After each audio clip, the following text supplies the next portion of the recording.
నెల్లూరు జిల్లా సర్వేపల్లి నియోజకవర్గంలోని నరుకూరు గ్రామంలో ఉన్న రిషి గ్రాండ్ కళ్యాణ మండపంలో సోమవారం మాజీ AP dairy chairman Chilakuru Sudhireddy ఆధ్వర్యంలో వైఎస్ఆర్ కాంగ్రెస్ పార్టీ మండల విస్తృత స్థాయి సమావేశం ఘనంగా నిర్వహించారు. ప్రభుత్వ వైఫల్యాలు, మోసాలపై ముఖాముఖి, చంద్రబాబు వెన్నుపోటు రెండేళ్లు కార్యక్రమాల సందర్భంగా పార్టీ శ్రేణులు ప్రభుత్వానికి వ్యతిరేకంగా నిరసన వ్యక్తం చేశాయి. ఈ సమావేశానికి ముఖ్య అతిథిగా హాజరైన మాజీ మంత్రి మడి నెల్లూరు జిల్లా వైఎస్ఆర్సీపీ అధ్యక్షుడు కాకాని గోవర్ధన్ రెడ్డి మాట్లాడుతూ రాష్ట్రంలో ప్రజా సమస్యలపై వైఎస్ఆర్ కాంగ్రెస్ పార్టీ నిరంతరం పోరాటం చేస్తోందన్నారు. నెల్లూరు జిల్లా సర్వేపల్లి నియోజకవర్గంలోని నరుకూరు గ్రామంలో ఉన్న రిషి గ్రాండ్ కళ్యాణ మండపంలో సోమవారం మాజీ AP dairy chairman Chilakuru Sudhireddy ఆధ్వర్యంలో వైఎస్ఆర్ కాంగ్రెస్ పార్టీ మండల విస్తృత స్థాయి సమావేశం ఘనంగా నిర్వహించారు. ప్రభుత్వ వైఫల్యాలు, మోసాలపై ముఖాముఖి, చంద్రబాబు వెన్నుపోటు రెండేళ్లు కార్యక్రమాల సందర్భంగా పార్టీ శ్రేణులు ప్రభుత్వానికి వ్యతిరేకంగా నిరసన వ్యక్తం చేశాయి. ఈ సమావేశానికి ముఖ్య అతిథిగా హాజరైన మాజీ మంత్రి మడి నెల్లూరు జిల్లా వైఎస్ఆర్సీపీ అధ్యక్షుడు కాకాని గోవర్ధన్ రెడ్డి మాట్లాడుతూ రాష్ట్రంలో ప్రజా సమస్యలపై వైఎస్ఆర్ కాంగ్రెస్ పార్టీ నిరంతరం పోరాటం చేస్తోందన్నారు. పోటుకు రెండేళ్లు కార్యక్రమాన్ని రాష్ట్ర వ్యాప్తంగా జరుపుకుంటున్నాం. అందులో భాగంగా నెల్లూరు జిల్లాలో కూడా ఈ కార్యక్రమాన్ని అన్ని నియోజకవర్గాల్లో నిర్వహిస్తున్నాం. జూన్ 4వ తేదీ ఎన్నికల ఫలితాలు ప్రకటించి కూటమి ప్రభుత్వం అధికారంలోకి వచ్చిన రోజు ఎన్నైతే హామీలు ఇచ్చారో ఆ హామీలను అమలు చేయకుండా ప్రజల్ని నమ్మించి వంచినటువంటి చంద్రబాబు ప్రభుత్వం 2 సంవత్సరాలు పూర్తి చేసుకున్నటువంటి సందర్భంలో జూన్ 4వ తేదీ ప్రతి మండల కేంద్రంలో కూడా ఈ నిరసన కార్యక్రమాలు నిర్వహించాం. అందులో భాగంగా ముఖాముఖి ఒక సదస్సుని ఈరోజు నిర్వహించడం జరిగింది. చాలా మంది వాళ్ళకు ఉన్నటువంటి బాధలు, ఈ ప్రభుత్వ హయాంలో జరుగుతున్నటువంటి అవినీతి, అరాచకాలు, లేనటువంటి అభివృద్ధి అన్నింటిని గురించి కూడా ఈరోజు ప్రజలు చెప్పడం జరిగింది. వైఎస్ఆర్ కాంగ్రెస్ పార్టీ నాయకులు, కార్యకర్తలు కూడా ఈ ముఖాముఖి కార్యక్రమంలో పాల్గొన్నారు. సూపర్ 6 కు సంబంధించి ఆడబిడ్డ నిధి విషయంలో చంద్రబాబు నాయుడు 1500 ఇస్తాననే విధంగా మోసం చేశాడు. నిరుద్యోగులకు సంబంధించి నిరుద్యోగ వృత్తి ఇస్తానని చెప్పి ఏ విధంగా మోసం చేశాడు. మెగా డిఎస్సీ పేరుతో దగా డిఎస్సీ చేసి స్పోర్ట్స్ కోటాలో జీవోలను మార్చి నిరుద్యోగుల జీవితాలతో ఏ విధంగా చెలగాటమాడాడు అనేటువంటి విధానాన్ని గురించి ఈరోజు ప్రజలు ప్రశ్నిస్తున్నారు. వాటితో పాటు తల్లికి వందనం అని చెప్పి ప్రతి ఒక్క బిడ్డకి 15,000 ఇస్తానని చెప్పి అర్హులైనటువంటి వాళ్ళకి ఎగ్గొట్టి కొంతమందికి 6,000, 9,000 వేసి మిగతా డబ్బులు వేస్తానని చెప్పి వాడు సచివాలయాల చుట్టూ తిరుగుతుంటే, అదేవిధంగా అన్నదాత సుఖీభావ అని చెప్పి గతంలో జగన్మోహన్ రెడ్డి గారు ఇచ్చినటువంటి రైతు భరోసా ఏదైతే ఉందో కేంద్ర ప్రభుత్వంతో సంబంధం లేకుండా 20,000 ఇస్తానని ఈరోజు కేంద్ర ప్రభుత్వంతో కలిపి 20,000 ఇస్తానని తొలి సంవత్సరం పూర్తిగా ఎగ్గొట్టి 2వ సంవత్సరం 14,000 రూపాయలు చేతిలో పెట్టి రైతులకు సంబంధించి గిట్టుబాటు ధర లేదు, ఉచిత పంటల బీమా లేదు, ఇన్పుట్ సబ్సిడీ లేదు, రైతులు అన్ని విధాలా ఈరోజు ఇబ్బంది పడేటువంటి పరిస్థితి ఏర్పడింది. కాబట్టి రైతులను ఏ విధంగా వంచాడు, రైతులను ఏ విధంగా మోసం చేశాడు అనేటువంటి దాంతోపాటు 3 గ్యాస్ సిలిండర్లు ఇస్తానని చెప్పినటువంటి ఆ పెద్ద మనిషి తర్వాత 4 మడత పెట్టి నేను 3 గ్యాస్ సిలిండర్లు ఇలేను, దానికి సంబంధించి నగదు బదిలీ చేస్తానని ఒక పక్క గ్యాస్ సిలిండర్ల ధరలు చుక్కలు నడుతుంటే ఏ మాత్రం పట్టించుకోకుండా వాళ్ళకి పాపం ఆ డబ్బులు కూడా జమ చేయకుండా ఏ విధంగా మోసం చేశాడు.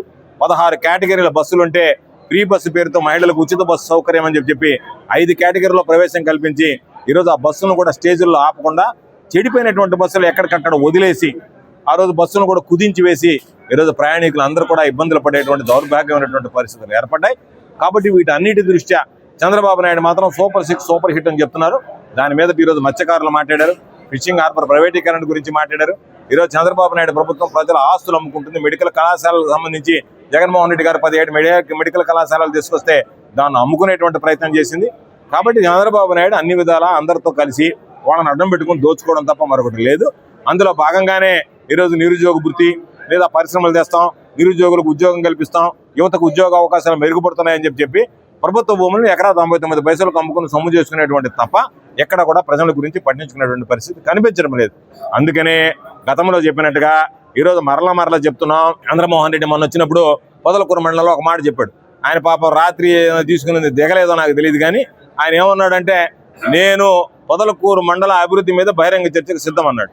ఆ రోజు నుంచి 4 సార్లు పిలిచా, మరలా ఈరోజు తోటపల్లి గుడిలో పిలుస్తున్నావు. నువ్వు తోక ముడిచి పారిపోకుండా నువ్వు ఈ నియోజకవర్గంలో ఎక్కడైనా సరే నీ హయాంలో జరిగినటువంటి అభివృద్ధి, నా హయాంలో జరిగినటువంటి అభివృద్ధి, నీ హయాంలో జరిగినటువంటి అవినీతి, మా ప్రభుత్వంలో జరిగినటువంటి అవినీతి, దాని మీద బహిరంగ చర్చకు సిద్ధం. కాబట్టి అల్లా ఎల్లయ్య వస్తాడు, ఇళ్ళ పుల్లయ్య వస్తాడు, అల్లా ఆయన వస్తాడు, బళ్ళే ధైర్యం ఉంటే నువ్వు రా, నేను వస్తా, గ్రామాల్లో పర్యటిద్దాం. ఏ గ్రామంలో నీ హయాంలో అభివృద్ధి జరిగింది, ఏ హయాంలో నా హయాంలో అభివృద్ధి జరిగింది, రైతులు, ప్రజలు, మీడియా ముందు చర్చిద్దాం. ప్రజలకు కూడా స్పష్టత వచ్చేటువంటి అవకాశం ఉంటుంది. కాబట్టి నువ్వు లేని పొందే తమరేదన్నా ఉంటే తమరి చేతివాటం ప్రదర్శించి కోట్లాది రూపాయలు ప్రజలను అడ్డం పెట్టుకొని కొల్లగొట్టడానికి ఉన్నారు తప్ప ప్రజల సంక్షేమం కానీ ప్రాంతాల అభివృద్ధిని గురించి కానీ పట్టించుకున్నటువంటి ఇటువంటి వ్యక్తి ఈరోజు విమర్శించేటువంటి స్థాయి లేదు. మాట్లాడితే జగన్మోహన్ రెడ్డి గారిని పాపం ఏదో కొస ఊపిరి ఏదో దింపుడు కల్లా ఆశలోనే మంత్రి పదవి ఏదన్నా ఇస్తారేమోనని దానికోసం పాపం సొంత తిరిగినప్పుడల్లా జగన్మోహన్ రెడ్డి గారి కాలి ఓటికి సరిపడినటువంటి వాడికి నువ్వు. జగన్మోహన్ రెడ్డి గారు నాకు 2 సార్లు బీ ఫార్మ్ ఇస్తే ఆయన ప్రతినిధిగా నా చేతిలో 2 సార్లు ఓడిపోయినటువంటి వాడు. గాలిలో గెలిచి ఉండొచ్చు కానీ ఇది గాలికి వచ్చినటువంటి పార్టీ కూటమి పార్టీ అని ప్రజలందరూ మాట్లాడుకునేటువంటి పరిస్థితుల్లో వాటిని ఏది లెక్క చేసేది ఉండదు. నేను మరలా చెప్తున్నా, చంద్రబాబు నాయుడు అన్ని విధాల వైఫల్యం చెందాడు. ప్రభుత్వంలో ఘోరమైనటువంటి అరాచకం అవినీతి తాండవం ఆడుతోంది. దానివల్ల ప్రజల్లో కూడా విసుగు వేసారెత్తింది. కాబట్టి ఈరోజు ఏ కార్యక్రమం పెట్టినా వైఎస్ఆర్ కాంగ్రెస్ పార్టీ దిగ్విజయంగా సాగుతుందంటే దాని అర్థం ప్రజల్లో ఈ ప్రభుత్వం పట్ల వ్యతిరేకత ఉంది, చంద్రబాబు నాయుడు పట్ల వ్యతిరేకత ఉంది, జగన్మోహన్ రెడ్డి గారి పట్ల సానుకూలత ఉంది. తప్పు చేసాం మరలా జగన్మోహన్ రెడ్డి గారు ముఖ్యమంత్రి అయితే తప్ప ఈ రాష్ట్రానికి భవిష్యత్తు లేదు అని చెప్పి అన్ని వర్గాల ప్రజలు నమ్ముతున్నారు, విశ్వసిస్తున్నారు. కాబట్టి ఈరోజు 2 సంవత్సరాలు పూర్తి కాకముందే మనం పెట్టేటువంటి వైఎస్ఆర్ కాంగ్రెస్ పార్టీ ఆధ్వర్యంలో నిర్వహించే కార్యక్రమాలకి ప్రజలు పెద్ద ఎత్తున వచ్చి జయప్రదం చేయడం జరుగుతుందని చెప్పి సందర్భంగా తెలియజేస్తూ, అధికారం ఉన్నా లేకపోయినా ప్రజల కోసం ప్రజల పక్షాన నిలబడి ప్రజల సమస్యల పరిష్కారం కోసం ప్రజల అభివృద్ధి సంక్షేమం కోసం మేమందరం వైఎస్ఆర్ కాంగ్రెస్ పార్టీ మా అధ్యక్షుడు జగన్మోహన్ రెడ్డి గారి ఆధ్వర్యంలో నిరంతరం శ్రమిస్తామని చెప్పి ఈ సందర్భంగా మరొకసారి మనవి చేస్తాం. చంద్రబాబు నాయుడు గారు ముఖ్యమంత్రి అయి 2 ఏళ్ళు అయ్యింది. కూటమి పాలనలో వెన్నుపోటుకి 2 ఏళ్ళు కార్యక్రమం చేసుకుంటున్నాము. అయితే ప్రజల్లో దానికి సంబంధించి కార్యకర్తలేమి ప్రజలేమి అందరూ కూడా మేము మోసపోయామనేటువంటి భావన క్లియర్ గా ఉంది. అది మా అందరికీ అర్థమవుతుంది. ఎందుకంటే ఇచ్చినటువంటి హామీ ఏ ఒక్కటి కూడా పూర్తి స్థాయిలో పూర్తి చెయ్యలేదు. ఈ రోజు ఆడబిడ్డని ఇదైతే ఏమి, లేకపోతే ఫ్రీ గ్యాస్ అన్నారు, ఫ్రీ బస్ అన్నారు, మహిళగా పుడితే చాలు అన్ని మేము చూసుకుంటాం అనేటువంటి కళ్ళబొల్లి మాటలు అన్ని చెప్పి ఈ రోజు అందరికీ మొండి చేయి చూపించారు, మోసం చేశారు, ఇంకా మోసం చేస్తానే ఉన్నారు. అంటే ఆ రోజు ఇచ్చినటువంటి హామీలు ఒక్కటే తప్పి మోసం చేసినట్టు కాదు, ఈ రోజు దానికి సంబంధించి ప్రతి ఒక్క దగ్గర ప్రతి ఒక్క విషయం మోసం చేస్తున్నారు, హామీలు తప్పుతున్నారు, ఇంకా మోసం చేస్తానే ఉన్నారు. దానికి సంబంధించి ఇప్పుడు మనకి డిఎస్సిలో జరిగినటువంటి మోసం మనందరికీ తెలుసు. 421 ఉద్యోగాలు అమ్ముకున్నారు అని అంటే ప్రజల ఆస్తి, ప్రజల హక్కు అమ్ముకోవడానికి సిద్ధపడ్డట్టే కదా కూటమి ప్రభుత్వం. దానికి అందరూ సిద్ధపడ్డారు. దానికి సంబంధించినటువంటి సరైనటువంటి పారదర్శక విచారణ చేయమంటే మాట్లాడట్లేదు. ఏమి జరిగింది అనేటువంటి ప్రశ్నలకు ఒక్కరి దగ్గర సమాధానం లేదు. ఈరోజు మేము అడుగుతున్నాము, మహిళలకి మీరు ఎంతో వాగ్దానాలు ఇచ్చారు, ఎన్నో సంక్షేమ పథకాలు ఇస్తామని చెప్పారు, అవేమీ చేయలేదు సరికదా. మహిళలకి రక్షణ లేదు. మీకు సంబంధించినటువంటి నాయకులు ఎన్నోసార్లు అడిగాము ఏం న్యాయం చేశారు అని చెప్పి. నాయకులను వదిలేయండి, సామాన్య ప్రజలు కూడా ఈరోజు మహిళల మీద దాడులు చేసి తప్పించుకోగలుగుతున్నారు. ఎందుకంటే మీ ప్రభుత్వం మీ అసమర్థతను కప్పిపుచ్చుకోవడానికి కోసమని మహిళలకు జరిగిన అన్యాయాన్ని కూడా కప్పిపుచ్చేందుకు దిగజారిపోయింది. అంటే ఈ రోజు ఇక్కడ ఒక మహిళకు అన్యాయం జరిగింది, లేకపోతే అఘాయిత్యం జరిగింది అని అంటే మీరు తప్పు చేసినట్టు అవుతుంది. కాబట్టి అది జరగకూడదు అనేటువంటి ఆలోచన చేసి అసలు ఆ మహిళకు అన్యాయమే జరగలేదు అనేటువంటి ధోరణి తీసుకురావడానికి మీరు ట్రై చేస్తున్నారు. మాకు తెలిసి సర్వేపల్లిలోనే జరిగింది. ఒక మైనర్ బాలిక మీద ఈ అఘాయిత్యం జరిగితే దానికి సంబంధించి మీరు ఏం చేశారు?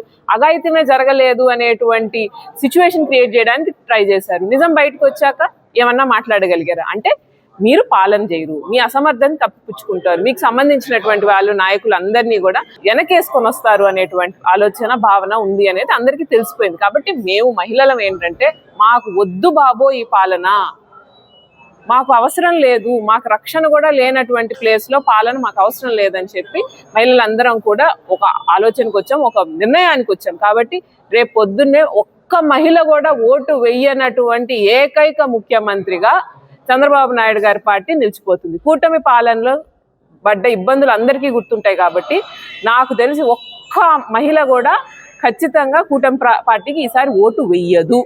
కాబట్టి మహిళల ఓట్లు మీరు సంపూర్ణంగా కోల్పోయారండి. ఇప్పటికైనా కళ్ళు తెరిస్తే కనీసం వాళ్ళ సానుభూతి అయినా ఉంటుందేమో రేపు మీ పట్ల, పోనీలే పాపం అనుకునేటువంటి పరిస్థితి అయినా ఉంటుంది. లేకపోతే ఈరోజు మహిళలందరూ ఎట్లున్నారని అంటే వీళ్ళకి తగిన శాస్తి చేయాలి అని చెప్పి నడుము కట్టుకొని ప్రతి ఒక్కళ్ళు రెడీగా ఉన్నారు.